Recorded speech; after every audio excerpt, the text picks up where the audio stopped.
maalmo ay cadceedi soo baxdo maalmaha ugu khayrka badan, maalmo ay kulmaan camallada wanaagsan kuwooda ugu waaweyn uguna ajarka badan, maalmo ay ka mid tahay maalintii diinteenna suuban la dhammaystiray, maalmo Ilaahay ku dhaartay habeenadooda, maalmo ay ilaashadaan dadka khayrka iyo wanaagga hormuudka ku ahay sidii ay ugu camiri lahaayeen wanaag iyo wardi, maalmo ay ka mid tahay maalin soonkeeda ruuxa sooma lagaga dhaafo dembiga 2 sano oo xidhiidh ah. Mawduuca maanta waxa aynu ku lafaguri doonaa maalmaha ugu fadliga badan maalmaha adduunyada. Halkani waa Hadaf Media. Ku soo dhawaada mawduuceena maanta.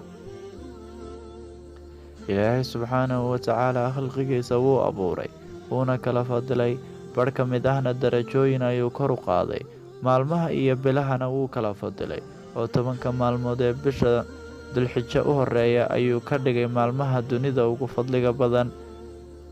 Habeenada ayuu kala fadilay, oo 10 habeen ee ugu dambeeya bisha Ramadaan ayuu fadilay, maalmaha toddobaadkiina wuu kala fadilay, oo maalinta Jimco ayuu fadilay.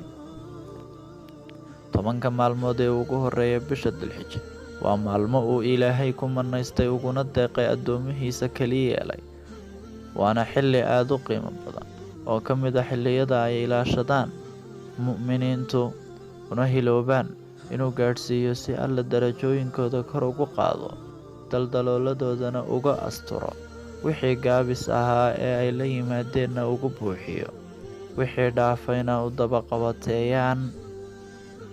Maalmahan camalka wanaagsan ee la qabto waa camalka uu Ilaahay ugu jecel yahay, xataa waxa uu ka jecel yahay jihaad Ilaahay dartii loo galay, balse la galay maalin aan maalmahan ahayn, ruux aan naf iyo maal toona jihaadka kala soo noqon mooye. Salaada la tukado maalmahani waxay ka ajar badan tahay salaada la tukado maalin kale oo aan maalmahan ahayn. Sidoo kale acmaasha wanaagsan ee la qabto maalmahan sida soonka, quraan akhriska, dikriga, ducada, samafalka waalidka, qaraabo xidhiidhinta, booqashada bukaanka, raacista janaasooyinka, xaqdhawrka jaarka, iyo quudinta masaakiintu waxay ka fadli badan yihiin acmaasha kale ee la qabto maalin aan maalmahan ahayn. Maalmahan 10 ah ee Dulxijo u horeeya waxaa ku kulmo camallo waaweyn oo aan kulmi karin inta kale sanadkii, waana xajka, udxiyada, salaada, soonka iyo sadaqada.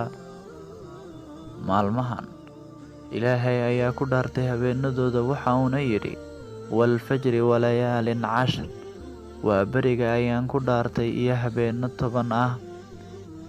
Maalmahoodana sidoo kale qur-aanka ayuu ku sheegay, waana maalmaha macluumaadka ah ee barakaysan.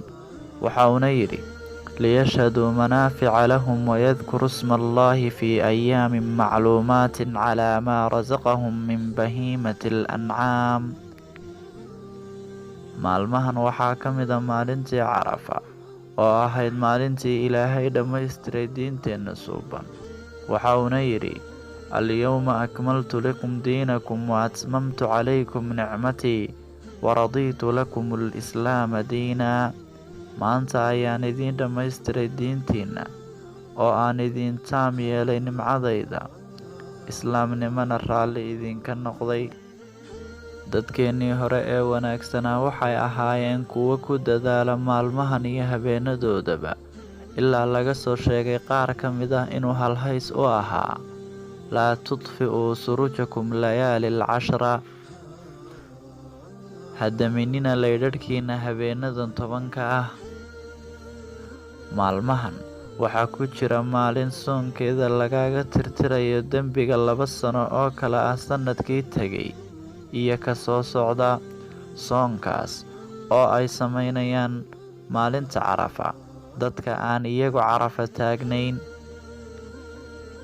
Haddaba walaalkayow, ka faa'iidayso maalmahan qiimaha badan, kagana faa'iidayso acmaasha wanaagsan ee Rabbi raalli gelinaya, kana digtoonow inaad maalmahan ku lumiso hurdo, hadallada ku-tiri-kutaanka ah, daawashada muuqaalada aan habboonayn, iyo ku mashquulka baraha bulshada, waayo tani waa fursad aan soo noqonahayn.